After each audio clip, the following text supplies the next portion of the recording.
Hello बच्चों। तो आज के इस सेशन में हम लेने वाले हैं नीट का लेक्चर 2, जिसमें हम लिविंग वर्ल्ड का जो फर्स्ट चैप्टर है बेटा आपका 11th का, उसमें जो सेकंड टॉपिक है that is the diversity in the living world. ये हम क्या करने वाले हैं बेटा, कंप्लीट करने वाले हैं। तो चलिए, आप सभी का स्वागत है हमारे इस प्यारे से चैनल बायोलॉजी लॉन्चर पे। और आज हम पढ़ने वाले हैं बेटा diversity in the living world. तो जैसे बेटा आप सभी को पता होगा कि डाइवर्सिटी का मतलब क्या होता है बेटा, ठीक है ना। डाइवर्सिटी का मतलब क्या होता है बेटा, वेरिएशन, ठीक है ना।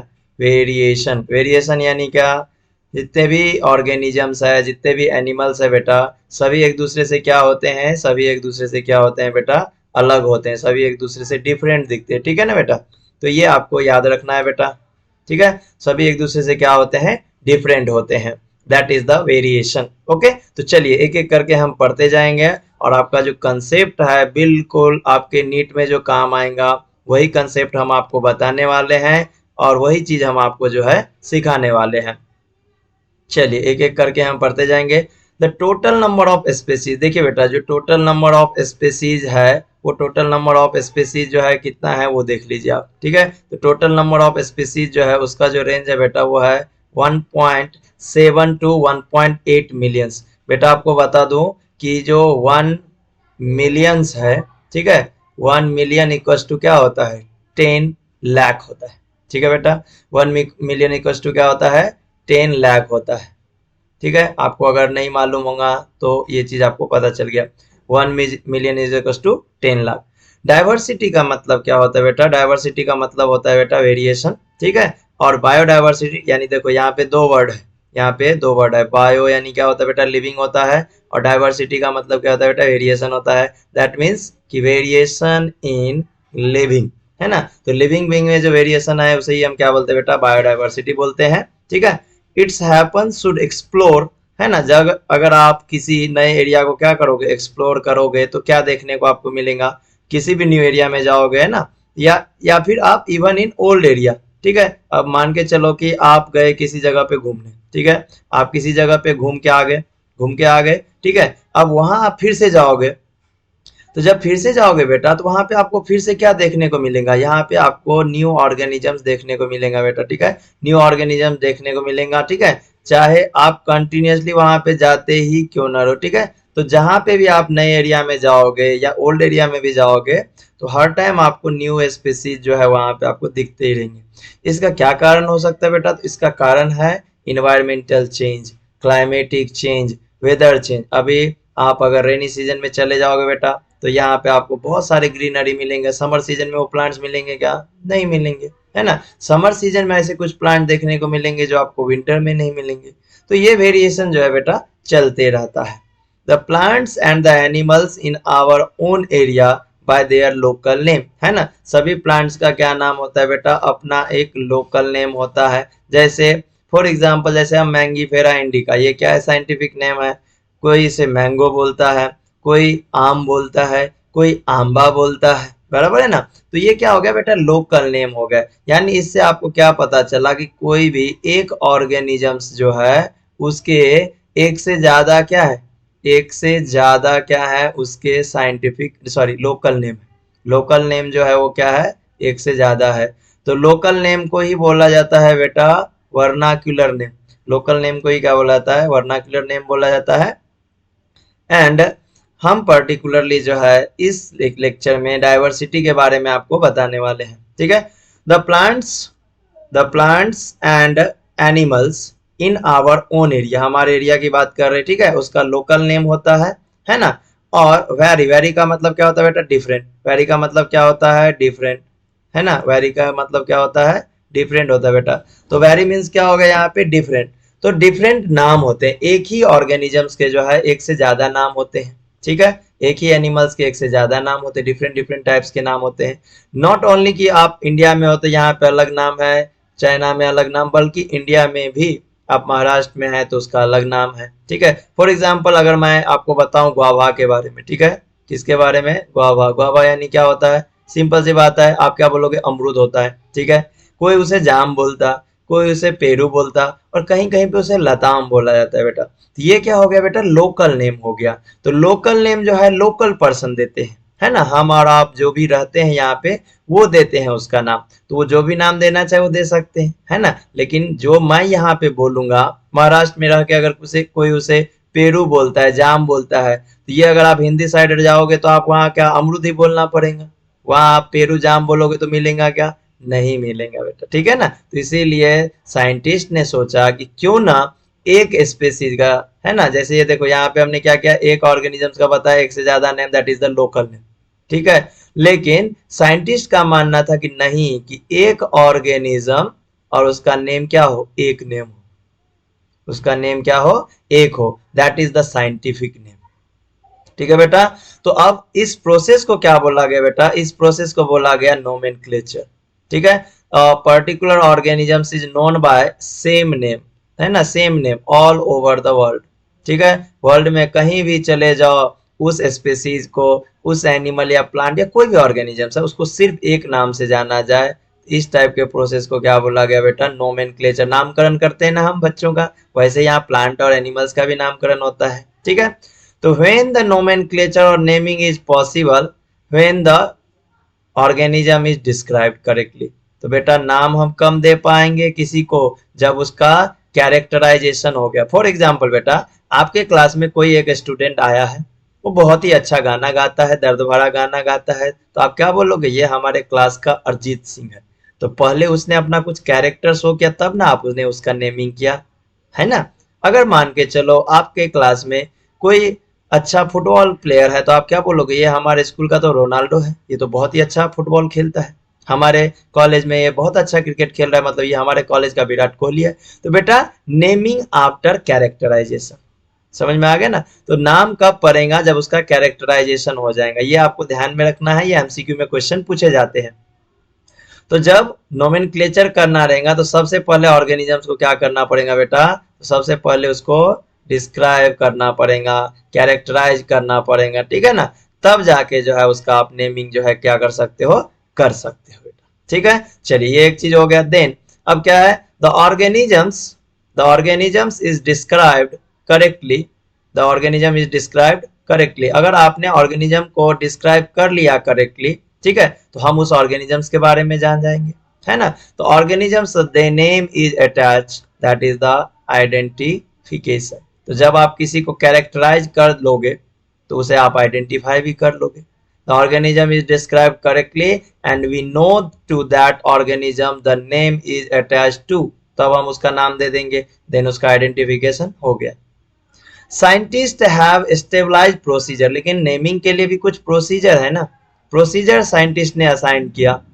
और वो प्रोसीजर क्या था, तो उस प्रोसीजर में कहना था कि आप जो भी नाम दोगे वो वर्ल्ड के सभी बायोलॉजिस्ट को क्या होना चाहिए, एक्सेप्ट होना चाहिए, है ना। नहीं तो मैं यहाँ पे बैठ के बोल दूंगा कि इस प्लांट का ये नाम होना चाहिए, अब मेरा बोला हुआ जो नाम है वर्ल्ड में सभी को मानना पड़ेगा ना, क्यों मानेगा मेरी बात कोई। तो उसके लिए क्या होना चाहिए, कुछ तो भी रूल होना चाहिए, है ना। उसके लिए क्या होना चाहिए बेटा, रूल होना चाहिए। अगर कोई रूल रहेगा तो उस रूल को अगर मैं फॉलो करके अगर मैं किसी प्लांट को नेमिंग दूंगा तो वर्ल्ड के सभी साइंटिस्ट को ये बात मानना पड़ेगा, है ना। तो इसीलिए नोमेनक्लेचर जो है बेटा, ये किस बेस पे काम करता है, एक प्रिंसिपल बेस काम करता है, एक रूल को फॉलो करता है, एक लॉ को फॉलो करता है। तो मैंने आपको पहले ही बोला है, कॉमन नेम को ही आप क्या बोलते हो, लोकल नेम, क्योंकि लोकल पर्सन उसको नाम देता है, ठीक है। और उसको ही क्या बोला जाता है बेटा, वर्नाक्यूलर नेम बोला जाता है, उसे ही क्या बोला जाता है, वर्नाक्यूलर नेम बोला जाता है, ठीक है। One species having more than one name, पहले बताया एक एनिमल, एक प्लांट, एक कोई भी स्पेसीज है, उसका अगर एक से ज्यादा नेम है, दैट मीन्स कि उसका वो कौन सा नेम कहलाएगा, वर्नाक्यूलर नेम कहलाएगा। क्यों वर्नाक्यूलर नेम कहलाएगा, क्योंकि वो कॉमन नेम है, क्योंकि वो लोकल नेम है, ठीक है बेटा। ये आपको समझ में आ रहा होगा। If you have any query, अगर आप कोई भी कंफ्यूजन अगर आए तो आप बिल्कुल पूछ लीजिएगा, ठीक है, कमेंट सेक्शन में, या फिर हमारा चैनल है इंस्टाग्राम पे, टेलीग्राम पे, व्हाट्सएप पे, बायोलॉजी लॉन्चर करके चैनल है, आप वहाँ मुझे फॉलो कर लीजिए, ज्वाइन हो जाइए ग्रुप, ताकि क्या हो जाएगा कि ये जो नोट्स है वो आपको मिल जाएगा, बस आप पढ़ने पे फोकस कीजिए, ठीक है। तो अब अगर नेमिंग होगा तो उसके लिए कोई तो भी ऑर्गेनाइजेशन होना चाहिए। तो फॉर प्लांट, किसके लिए नेमिंग के लिए? प्लांट के नेमिंग के लिए बेटा। एक साइंटिफिक नेम होना चाहिए, तो उसके जो प्रिंसिपल्स हैं, उसके जो क्राइटेरिया है ना, वो कौन प्रोवाइड करेगा? वो कौन प्रोवाइड करेगा बेटा? क्राइटेरिया और प्रिंसिपल। तो उसके लिए है इंटरनेशनल कोड फॉर, या ऑफ करके आता है बेटा, दोनों ऑप्शन आते हैं, ये ध्यान में रखना आप, क्योंकि आपके एमसीक्यू में ऐसे क्वेश्चन आते हैं, कहीं पे फॉर कहीं पे ऑफ, तो आप कंफ्यूज हो जाते हो। हमने तो ऑफ पढ़ा था, यहाँ तो फॉर है, ठीक है, दोनों में से कुछ भी हो सकता है। Botanical nomenclature, that is the ICBN, international I code यानी सी, बी यानी बॉटनिकल और एन यानी नोमेनक्लेचर।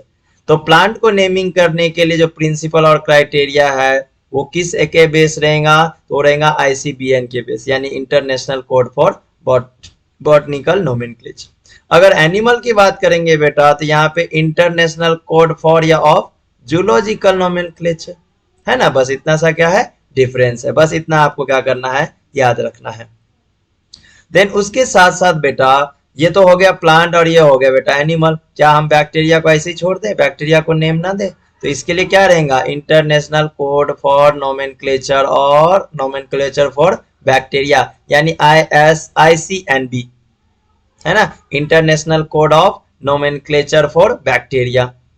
अच्छा, हमारे साइंटिस्ट ने बहुत सारे कल्टीवेटेड प्लांट तैयार कर लिए हैं, उसको भी तो नाम देना पड़ेगा, है ना। तो इसके लिए क्या रहेगा? International code of nomenclature for, किसके लिए? कल्टीवेटेड प्लांट, यानी ICNC। और ये किस चीज के लिए रहेगा? Only variety name of plant, अलग अलग वेराइटी बनाते हैं ना आप, उसका नाम है, ठीक है। तो अब आ जाता है बेटा कि नेम तो ठीक है, ये अलग अलग जो है संस्था है, अलग अलग ऑर्गेनाइजेशन है, इनके रूल्स, इनके क्राइटेरिया इसके हिसाब से देना है, लेकिन ये जो कंसेप्ट है ये किसने लाया? तो कंसेप्ट जो लाने वाला है, ये जो आइडिया है ना, किस चीज का आइडिया बेटा? बायनोमियल नोमेनक्लेचर का। अब ये बायनोमियल नोमेनक्लेचर क्या होता है बेटा? तो बायनोमियल नोमेनक्लेचर में क्या रहेंगे बेटा? 2 नेम्स रहेंगे, डोंट वरी, आपको एक एक रूल समझाएंगे हम। तो सबसे पहले ये जो आइडिया दिया था वो साइंटिस्ट का नाम था बेटा कैस्पर बॉहिन। ये ध्यान में रखना बेटा, आइडिया देने वाला कौन? तो आइडिया देने वाला है बेटा कौन? कैस्पर बॉहिन। कब दिया था आइडिया? 1623 में। उनके कौन से पब्लिकेशन में? पिनैक्स पब्लिकेशन में, ठीक है बेटा। ये आपको याद रखना है बेटा, यहीं पे गलती कर देते हैं बच्चे, ये ध्यान से देखो, ये आपके लिए इंपॉर्टेंट है बेटा, ठीक है। ये आपके लिए इंपॉर्टेंट है, क्यों इंपॉर्टेंट है? क्योंकि आइडिया देने वाला कौन था? तो आइडिया देने वाला बेटा था कौन? कैस्पर बॉहिन। कैस्पर बॉहिन था, लेकिन ध्यान दो अभी, binomial nomenclature was developed by Karl Linnaeus, यही तो है। इसीलिए तो मैंने बोला कि ये पॉइंट जो है आपके लिए इंपॉर्टेंट है, क्योंकि आइडिया दिया था किसने? कैस्पर बॉहिन ने, लेकिन उसको डेवलप किसने किया? तो उसको डेवलप किया कार्ल लिनियस ने। कब किया? देख लो, 1751 में किया। तो ये डिफरेंस दोनों में याद रखना कि डेवलप किसने किया? कार्ल लिनियस ने। आइडिया किसने दिया? कैस्पर बॉहिन ने, ठीक है। तो फादर किसको बोला जाएगा? तो जो डेवलप करेगा और आगे, क्योंकि इसका इतना ही योगदान नहीं है ना, आगे भी बहुत योगदान है, कार्ल लिनियस का बहुत योगदान है, और इसीलिए इनको क्या बोला जाता है? फादर ऑफ टैक्सोनॉमी बोला जाता है बेटा, ठीक है। तो फर्स्ट पब्लिकेशन जो है कार्ल लिनियस का, कुछ काम आपको यहाँ पे दिखेगा। फर्स्ट पब्लिकेशन जो है कार्ल लिनियस का है वो है हॉर्टस अपलैंडिकस। हॉर्टस अपलैंडिकस, इसे आप देख लेना, याद कर लेना। देन स्पेसीज प्लांटेरम करके जो उनका जो पब्लिकेशन था, उसमें प्लांट जो है ना, प्लांट वाज पब्लिकेशन ऑफ, किसने किया था? कार्ल लिनियस ने किया था। Species plantarum plant was publication of, किसका पब्लिकेशन है? कार्ल लिनियस का है, ठीक है। सिस्टमी नेचर, सिस्टमी नेचर करके उन्होंने क्या किया था? सिस्टमी नेचर एनिमल, इसका एक पब्लिकेशन है, ठीक है। किसने दिया था? तो साइंटिस्ट कौन से हैं? साइंटिस्ट है हमारे कार्ल लिनियस ने। देखो कार्ल लिनियस के कितने काम हो गए, उन्होंने बायनोमियल नोमेनक्लेचर को डेवलप किया, उन्होंने हॉर्टस अपलिंडी करके फर्स्ट पब्लिकेशन दिया, उसके बाद स्पेसीज प्लांटेरम प्लांट, सिस्टमी नेचर एनिमेलिया, ये पब्लिकेशन किया किसने? कार्ल लिनियस ने, ठीक है बेटा। चलो नेक्स्ट स्लाइड पे चलते हैं और नई जानकारी के साथ। अब बेटा रूल्स आ गए, ठीक है। अब यहाँ जो है आपके क्या आ गए? रूल्स आ गए। इसमें आपको सभी अलग अलग रूल्स मिलेंगे। सबसे पहले देखो बेटा क्या लिखा है यहाँ पे कि आपका जो साइंटिफिक नेम रहेगा ना बायनोमियल नोमेनक्लेचर, वो क्या रहेगा, लैटिनाइज। लैटिनाइज इसको ही हम क्या बोलते हैं बेटा, ग्रीक, ग्रीक वर्ड, ठीक है, लैटिनाइज रहेगा। और क्या रहेगा बेटा, ग्रीक वर्ड रहेगा। व्हाई लैटिनाइज, बिकॉज लैटिनाइज क्या होता है बेटा, बायनोमियल नोमेनक्लेचर में हम लैटिनाइज्ड क्यों लिखते हैं, क्योंकि ये एक डेड लैंग्वेज है। सोचो बेटा अगर मैंने आज बोला होता, दैट मीन्स कि साइंटिस्ट ने डिसाइड कर लिया होता कि चलो हम क्या करते हैं, इंग्लिश लैंग्वेज यूज कर लेते हैं, ठीक है, अमेरिकन लैंग्वेज यूज कर लेते हैं, तो होता ना कि कुछ दिन में चाइना वाला बोलता कि नहीं, हम हमारे देश में जो प्लांट है या एनिमल्स है उसको चाइना में नाम देंगे। बराबर है कि नहीं है। हम इंडिया वाले को मान के चलो आगे पावर में बोल देंगे नहीं, हम हिंदी में नाम देंगे, है ना, ऐसा हो सकता था ना। तो ऐसा ना हो इसलिए उन्होंने एक ऐसे लैंग्वेज का चूज किया जो क्या है, डेड है, जिसका यूज अभी कोई भी नहीं करता। डेड लैंग्वेज मीन्स व्हाट, कि जिसका यूज अभी कोई भी नहीं करता है। तो इसमें कोई भी चेंज, और उतना ही नहीं, जैसे देखो आपके इंग्लिश, मराठी, हिंदी ऐसे लैंग्वेज में कुछ ना कुछ चेंजेस आते रहते हैं, तो ये डेड लैंग्वेज है, इसमें कोई भी चेंजेस नहीं आएगा, मतलब आगे चल के कोई भी प्रॉब्लम नहीं होगा, ठीक है ना। सोचो आपके एक डॉक्यूमेंट्स में एक अल्फाबेट बिगड़ जाने से कितना डॉक्यूमेंट चेंज करना पड़ता है नाम के लिए। तो अगर यहाँ पे आगे चल के चेंजेस हुआ तो कितने साइंटिस्ट जो है, कितने हम और आप स्टूडेंट टीचर कंफ्यूज होंगे। तो इसीलिए ऐसा ना हो, इसलिए उन्होंने डेड लैंग्वेज यूज किया। बेटा याद रखना ये रूल पहला कौन सा, कि ये क्या रहेंगे, लैटिनाइज रहेंगे बेटा, ये क्या रहेंगे, लैटिनाइज रहेंगे, ये याद रखना है। Scientific name ensure each organism has only one name, ठीक है। तो साइंटिफिक नेम क्या करना था कि ओनली वन नेम, जो क्या होना चाहिए, only one name is means what, आप तो यहाँ बायनोमियल नोमेनक्लेचर पढ़ रहे हो ना, तो ओनली वन नेम का मतलब है कि एक ही नाम हो और वो यूनिवर्सली एक्सेप्टेड हो, पूरे वर्ल्ड में उस चीज को माना जाए, सभी साइंटिस्ट उस चीज को एक्सेप्ट करें, ठीक है। The scientist ensure that such a name has not been used for any other non organisms, है ना। यानी मैंने मान के चलो कोई स्पेसीज लिया, ठीक है, स्पेसीज ए, तो अब ये ए स्पेसीज नाम जो है किसी भी स्पेसीज का नहीं पड़ेगा, ये इस पॉइंट का मीनिंग हो गया। सबसे पहला मैंने क्या बताया आपको कि ये लैटिनाइज होना चाहिए, यानी ग्रीक लैंग्वेज में रहेगा, ठीक है, ये बताया आपको। दूसरा क्या बताया कि यूनिवर्सली एक्सेप्टेड होना चाहिए।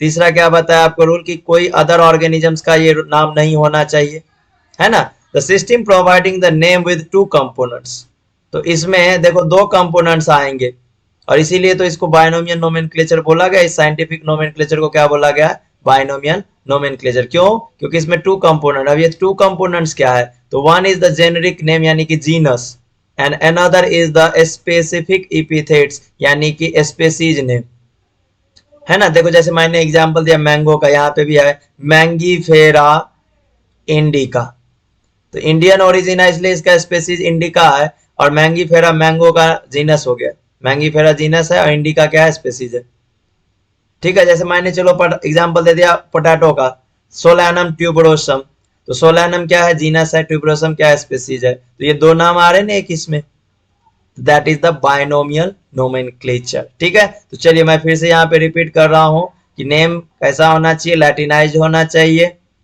पहला ये रूल हो गया। दूसरा यूनिवर्सली एक प्लांट या एक एनिमल का एक ही नाम होना चाहिए जो यूनिवर्सली एक्सेप्टेड हो। तीसरा वो नाम किसी और अदर ऑर्गेनिजम्स का नहीं होना चाहिए, ये थर्ड रूल हो गया।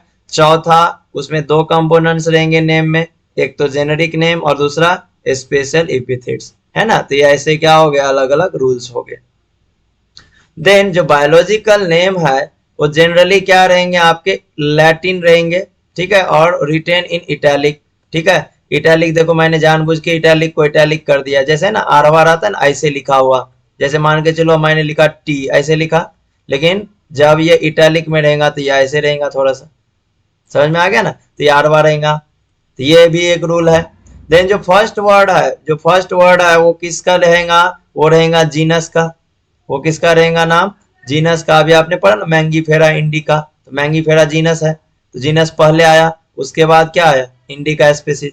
जो सेकेंड कंपोनेंट रहेंगे वो रहेंगे स्पेसिफिक एपिथेट्स, यानी कौन से स्पेसीज नाम, ठीक है, ये आपको ध्यान में रखना है। और एक रूल है कि बायोलॉजिकल नेम जब आप हैंड रिटन, मान के चलो मैंने लिखा यहाँ पे हाथ से लिखा मैंने मैंगीफेरा इंडिका, इंडिका, ठीक है, मैंगीफेरा इंडिका। तो जब मैंने हाथ से लिखा तो ये सेपरेटली क्या होना चाहिए, अंडरलाइन। ऐसा नहीं कि मैं इसको कंटिन्यू कर दूं यहाँ से, या नहीं, सेपरेटली क्या होना चाहिए, अंडरलाइन होना चाहिए। लेकिन अगर इंग्लिश में लिखा रहेगा तो ये कैसे रहेगा, इटैलिक रहेगा, इंग्लिश में रहेगा, यानी प्रिंटेड रहेगा, सॉरी इंग्लिश मीन्स प्रिंटेड रहेगा तो इटैलिक में रहेगा। और अगर हैंड रिटेन रहेगा तो क्या रहेगा, सेपरेटली अंडरलाइन रहेगा। तो ये क्या हो गए, कुछ रूल्स हो गए।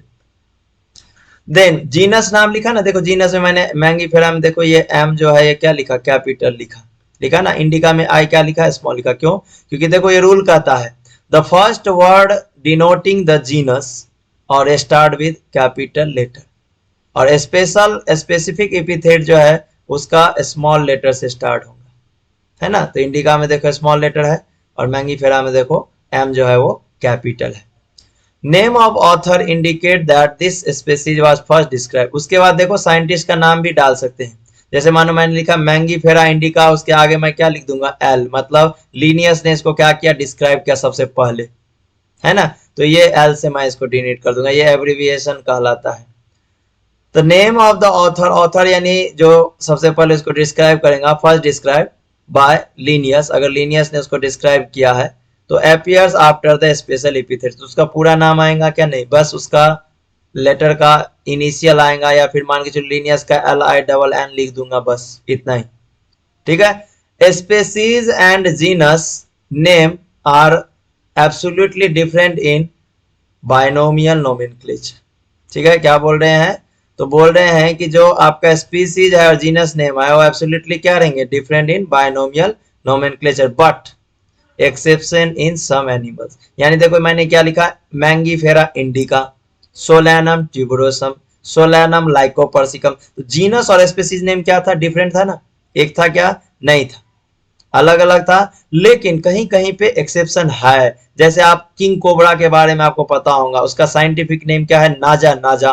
तो यहाँ पे देखो दोनों क्या कहला, दोनों क्या है, दोनों सेम है ना। तो बेटा इसी को बोला जाता है टॉटोनिम्स, इसी को क्या बोला जाता है, टॉटोनिम्स।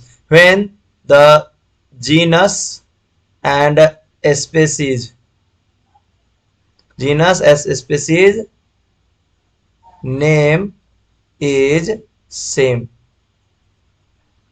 ठीक है। जब स्पीसीज और जीनस का नेम सेम रहेगा तो उसे क्या बोला जाएगा बेटा, उसे बोला जाएगा टॉटोनिम्स। फॉर एग्जाम्पल यहाँ देख लो आपके सामने है, यहाँ पे आपको दिख रहा होगा, ये देखो गोरिल्ला, गोरिल्ला, लेकिन देखो सेकंड गोरिल्ला में जी स्मॉल है, क्यों, क्योंकि इसका रूल है स्पीसीज का नाम स्मॉल जी से रहेगा। रैटस, रैटस, अब रैटस में कोई दूसरा स्पीसीज है ही नहीं, एक ही है, तो बेचारे का नाम रैटस ही रहेगा। वुल्पस, वुल्पस रेड फॉक्स जो है, ठीक है, और नाजा, नाजा जो किंग कोबरा है। तो ये जीनस क्या है बेटा, ये क्या है, टॉटोनाइम्स है, ये क्या है, टॉटोनाइम्स है। जब स्पीसीज और जीनस का नेम सेम हो, both genus and species name are same, तब उसको हम बोलते हैं टॉटोनाइम्स, तब हम उसको टॉटोनाइम्स बोलते हैं। Classification is the process by which anything grouped into convenient category. तो क्लासिफिकेशन क्या है, तो क्लासिफिकेशन एंड प्रोसेस है जिसमें हम क्या बोलते हैं, किसी भी चीज को हम ग्रुपिंग करते हैं और उसको एक कन्वीनिएंट कैटेगरी में डाल देते हैं, है ना। और क्लासिफिकेशन जो है इजिली कैसे, ऑब्जर्वेबल कैरेक्टर पे क्या किया जाता है, उसको क्लासिफाई कर दिया जाता है, ठीक है। The scientific term for this convenient category is taxa, ठीक है, उसे क्या बोला जाता है बेटा, टैक्सा बोला जाता है ना। तो ये भी चीज मैं आपको बताऊंगा आगे जब पढ़ने वाले हैं ना हम, टैक्सा क्या होता है, कैटेगरी क्या होता है, ये सब चीजें बताऊंगा। Based on character all living organisms can be classified into different taxa। For example जैसे मैंने यहां पे क्या लिखा बेटा, हिबिस्कस, हिबिस्कस लिखा, हिबिस्कस रोजा साइनेंसी। तो हिबिस्कस जो है बेटा ये क्या है, टैक्सा। और हिबिस्कस किस कैटेगरी में आएगा बेटा, जीनस में। हिबिस्कस किस कैटेगरी में आएगा बेटा, जीनस में आएगा। समझ में आ गया ना आपको एग्जाम्पल के साथ। और particular level of hierarchy, hierarchy क्या है ये भी आपको बताऊंगा। जैसे सीडी होता है ना, स्टेप बाय स्टेप आप ऊपर जाते हो, वैसे यहाँ पे क्लासिफिकेशन भी सिंगल स्टेप प्रोसेस नहीं है, मल्टीपल स्टेप है। स्पेसीज है, जीनस है, फैमिली है, ऑर्डर है, क्लास है ना, डिवीजन है या फाइलम रहेगा, और किंगडम रहेगा। ये 7 ऑब्लिगेट कैटेगरी है, ये 100% रहेगा। ठीक है, तो स्पेसीज से लेके जीनस और किंगडम तक जो है ये क्या है आपके टेक्सोनॉमिकल हियरार्ची है, ये आपको याद रखना है। देखो टेक्सॉन का एग्जांपल देखो यहाँ पे दिया है, यहाँ पे पैंथेरा है। पैंथेरा क्या होता है? पैंथेरा लियो यानी क्या है? तो पैंथेरा लियो यानी कि लायन है। तो यहाँ पे पैंथेरा वर्ड जो है आपका ये भी क्या है? टेक्सा है, टेक्सॉन है। पैंथेरा और लियो दोनों वर्ड क्या है? टेक्सॉन है। ठीक है, एंड पैंथेरा जीनस से बिलोंग करता है और लियो किस से बिलोंग करता है? स्पेसीज से। तो यहाँ पे आपका जो जीनस है ना, ये जीनस हो गया और ये स्पेसीज, ये कैटेगरी है। और पैंथेरा और लियो जो है ये आपका क्या हो गया? तो पैंथेरा और लियो जो है आपका ये टैक्सॉन और टेक्सा हो गया। ठीक है, ये आपको याद रखना है बेटा। Then branch of science that deals with principles यानी क्या? Rules and procedure of identification, nomenclature and classification called taxonomy. Taxonomy में आप क्या करते हैं बेटा? तो टैक्सोनॉमी एक ऐसा ब्रांच ऑफ साइंस है जिसमें आप किसी भी प्लांट स्पेसीज या एनिमल किसी भी ऑर्गेनिज्म को आइडेंटिफाई करते हो, नोमेनक्लेचर करते हो, यानी पहले तो कैरेक्टराइज करोगे, फिर उसका नाम दोगे, कैरेक्टराइज करने के बाद आइडेंटिफाई करोगे, नाम दोगे और फिर उसे क्लासिफाई करोगे कि हाँ किससे बिलोंग कर रहा है ये। तो branch of science that deals with the diversity of living organisms and their comparative evolutionary relationship. ठीक है बेटा, evolutionary relationship is called systematic. Systematic क्या होता है बेटा? तो सिस्टमैटिक का मतलब होता है बेटा काइंड एंड डाइवर्सिटी। किसके किसके साथ किसका कितना कनेक्शन है उसे हम क्या करते हैं बेटा? स्टडी करते हैं। ठीक है, that is the systematics. Systematic means systemic arrangement. The word systematics का मीनिंग क्या है बेटा? तो सिस्टमैटिक्स का वर्ड अगर देखा जाए तो लैटिन वर्ड सिस्टेमा से लिया गया है और इसका मतलब होता है सिस्टमैटिक अरेंजमेंट किसी भी ऑर्गेनिजम्स का, systematic arrangement. Linnaeus used Systema Naturae as his publication. ये अभी आपने देखा था ना, सिस्टेमा वर्ड यूज किया था, सिस्टेमा एनिमल। ठीक है ना, तो ये यूज किया है किसमें? अपने पब्लिकेशन में। अगर ऑर्डर ऑफ क्लासिफिकेशन देखा जाए बेटा, मतलब आप किसी चीज को क्लासिफाई करने जाओगे तो कैसे? तो पहले किसी चीज को क्या करोगे? डिस्क्राइब करोगे, है ना। पहले किसी चीज का कैरेक्टर निकालोगे ना।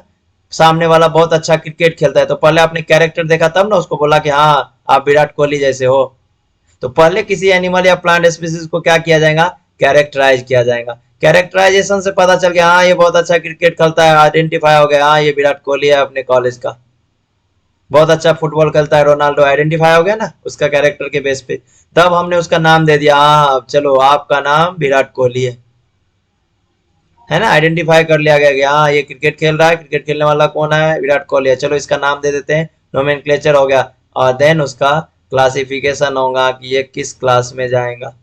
ठीक है बेटा, एक एक चीज क्लियर हो रहा है आपको, एक एक कंसेप्ट जितना बता रहा हूं उतना ही करना है, उससे ज्यादा बिल्कुल भी जाना नहीं है। ठीक है, चलो तो अब क्लासिफिकेशन किस बेस पे होगा बेटा? तो क्लासिफिकेशन होता है सिमिलरिटी एंड डिसिमिलरिटी। मान के चलो 1 2 3 4 5 6 7 लोग हैं यहाँ पे, तो 4 ऐसे लोग हैं जो बहुत ही सिमिलर है और 3 ऐसे लोग हैं जो अपने आप में सिमिलर है, लेकिन इनकी सिमिलरिटी जो है, इनकी सिमिलरिटी ज्यादा है चारों की, इनकी सिमिलरिटी आपस में ज्यादा है। तो इन दोनों को हमने क्या कर दिया? 2 ग्रुप में बांट दिया ना। किस बेस पे? क्योंकि ये 4 एक दूसरे से सिमिलर थे और ये 3 एक दूसरे से सिमिलर थे, लेकिन ये आपस में एक दूसरे से डिसिमिलर थे। तो मैंने किस बेस पे क्लासिफिकेशन किया? On the basis of similarity and dissimilarity. ठीक है बेटा, तो यहाँ पे हमारा जो है डाइवर्सिटी इन लिविंग ऑर्गेनिज्म जो है ये कंप्लीट होता है बेटा।